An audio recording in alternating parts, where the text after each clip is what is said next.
The Inter-Services Snow Sports Championships return to the French Alps every year, and this was the 17th time it's been held in Meribel. The treatment that the armed forces, competitors and officials receive is first class, demonstrated by the fact that the FIS Alpine World Championships were held here in February. But that of course meant that the military competition was moved to mid-March.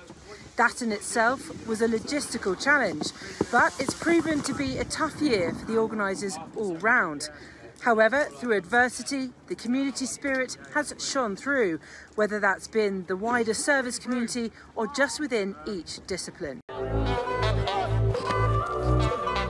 One major alteration of the many schedule changes made throughout the week was that the alpine speed events like the downhill were moved to later in the week.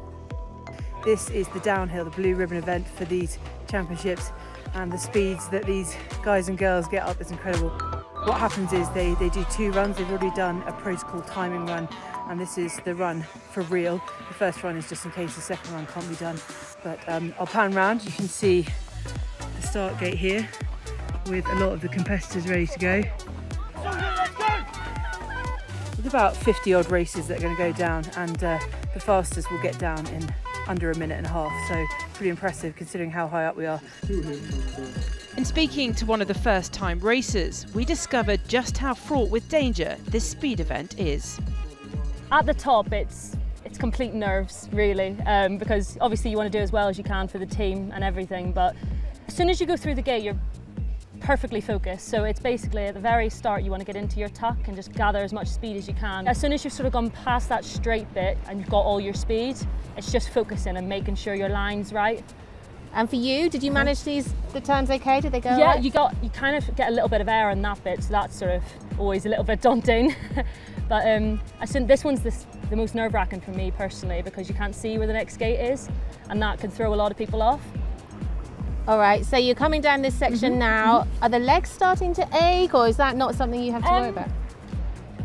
A lot, to be fair, yeah, but it's not really until you get to about this bit right before because you know you're entering the stads, and so you know it's about to finish, so you're just focusing, because the hardest bit is coming up here. And I suppose that you're about to enter the steepest section of the course, yeah, exactly, yeah. So this one here you need to make sure you get right, because it sort of just kind of goes downhill but also across, and then this is where you're gathering your most speed. What sort of speed are you travelling at here? A lot of the guys would probably be going up to 45 mile an hour, really. Okay. But this bit was so scary for me because it was just as fast as possible, and then you're going into the finish area. And you have to finish quite quickly here, don't you? It is, yeah. So a lot of people, we've been told, like lose focus. As soon as you go over the finish line, it's that relief that you finished, but that's actually one of the hardest bits. This is your first year at Meribel, your first time doing the downhill. How did you when you look back on your run now, how do you find it went? All I wanted to do was get down and get a good time for the team, which I think I personally did, but it was amazing. The adrenaline was amazing, and yeah, you just do it for the team because the camaraderie amongst us all it's brilliant. Another first-timer who really impressed this year was flying officer Kirsty Guest. She won every single Alpine event in the female competition and took the Best Alpine Newcomer award. Yeah, it was really exciting. It's my first year here, so it was great to just see how it all works out and be part of the team. Kirsty took titles in the ski slalom, the giant slalom, the Super G, the downhill and the Super Combined. Not surprisingly, it meant she was the individual combined winner of the week, followed by Major Tessa Pirrie from the Army and Lieutenant Lilias Hopkinson of the Royal Navy. The men's competition was a bit more spread out. Able seaman Graham Price won 3 of the 5 events, but on overall results from the week, it was Army men's captain Lieutenant Josh Surdet that came away as the individual combined winner, with RAF duo Corporal Barnaby Rudge and Flying Officer Dan Barton in 2nd and 3rd. It's a team competition here, so the team one is obviously great. I think I was probably a little lucky to win the individual today. We had a couple of good skiers that made some big mistakes, but yeah, it feels great to sort of end up last farm race of the season with a win.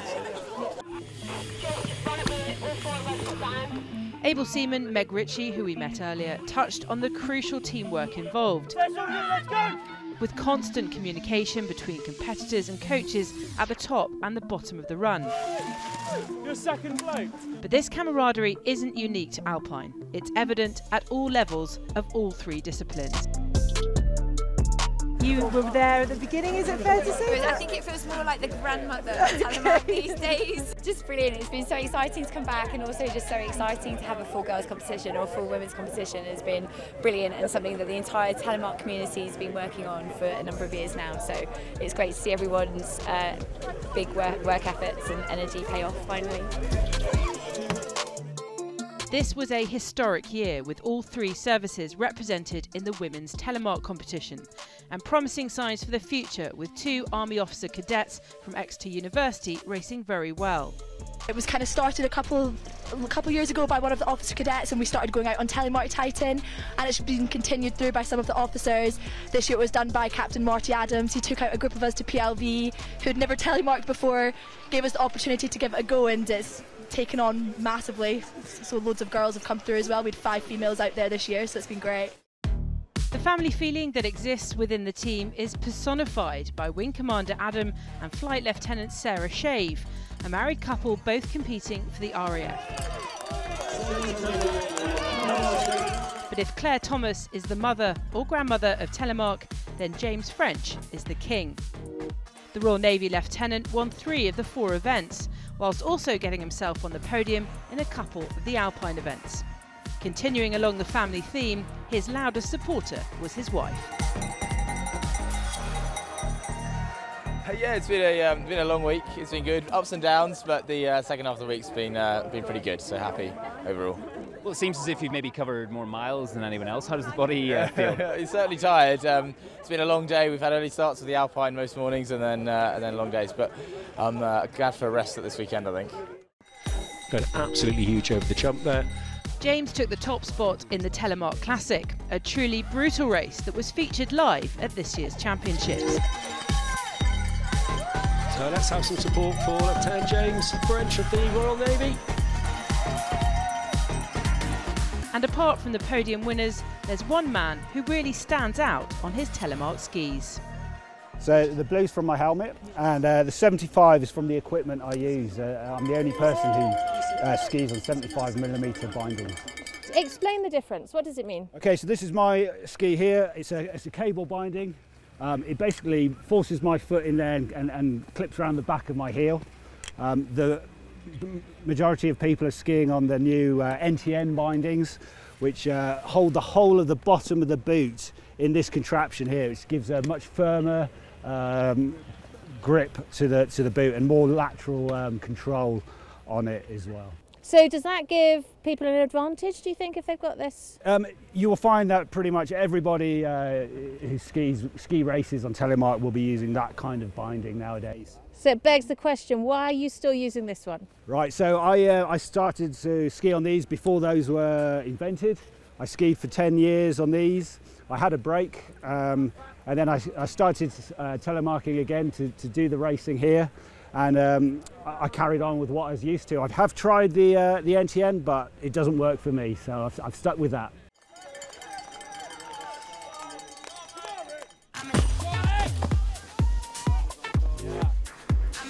Chat about kit is never far from the competitors' lips in Meribel. Take my word for it, the competition is real and these military athletes take it very seriously. Helped of course by the world-class setup provided for them and the 24/7 support they receive from the race office. Now the snowboarders may appear more relaxed, but they have different boards for different events and their kit gets better treatment than they afford themselves. It's just to make you try and go quicker on the piste itself, and it all starts actually in the evening. So we'll look at the weather, see what the snow temperature and the air temperature is, and that then depends on what wax we then will use. That then gets placed on with a hot iron, left on overnight, And then when we come out onto the piste, just before we qualify or race, we'll then scrape that off to be able to get the better slide across the ice, essentially. How do you know when it's finished? How do you know when you're... It's just a polish, so you can see on there, it's quite a nice sheen on it. People who haven't waxed them correctly, you'll see quite a lot of pitting from wax that might be laid on. And if you just throw some snow down it, you'll be able to see that it's quite, you'll see how it runs down and nicely falls off. Taking gold for the British Army Staff Sergeant Lisa Gwynn. Staff Sergeant Lisa Gibson was the standout female in snowboarding, with wins in the parallel giant slalom and the slopestyle. Amazing considering she wasn't in the original squad. No, so I wasn't originally due to come out. I was out with the AMS camp and Staff Sergeant Fiona Ross injured her shoulder. I got a call on a Thursday night from Tom saying, could you get out here? And then a 12-hour journey later, I was here on Saturday night, ready straight into the ceremony. So I just wanted to be here to fill the points and hopefully get the team across the line. And it's ended up being a pretty good run. Well, yeah, given that you got slopestyle and a parallel giant slalom win yesterday as well, so the day before. Exactly, so I think they'll be inviting you back next year, maybe? Yeah, possibly. You set my soul on fire. Possibly due to travel lag, Lisa missed out on the podium in the snowboard cross. That was won by Army duo Lance Bombardier Jordan Buckley and Staff Sergeant Chris Marshall. Snowboard cross is one of my favourite. I think it's just exciting. You never know which way it's going to go. Were you sort of, you say it's your first year out here, so surprised to be on the podium? Yeah, massively. Like, I was happy just top 30 really. But yeah, I'm up in number one.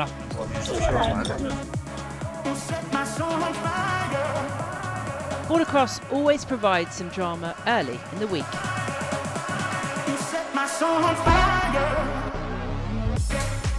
And slopestyle nicely finishes things off at the end.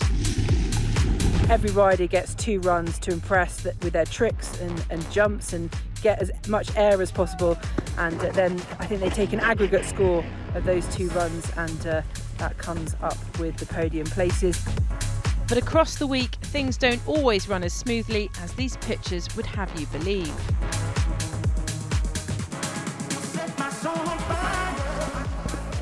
We have a lot of head injuries, so people coming down the mountain, they don't quite see the moguls, they catch an edge or they're trying to stop before they see a mogul. So we did a training week last week, and we've had quite a few black eyes come from it in the Navy team, just people catching their edges and going down. With snowboarding, it's a lot of upper body injuries, which people are quite shocked about because you kind of come down with quite a lot of force onto your shoulders, or you get a dragging injury as well. So ligaments, tendons, that sort of things, that is what we're concerned about. So I'm here just as a competitor, just as a rider, but they know I'm a nurse, so they come to fresh cases, come to my door at 8 o'clock in the morning. The changes in weather this year have, though, contributed to a few more red faces than normal.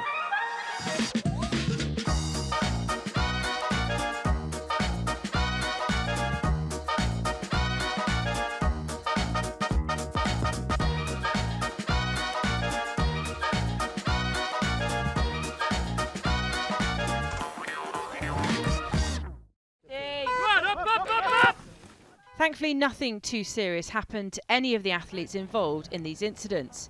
But again, it goes to show the professionalism of the hill team and the officials.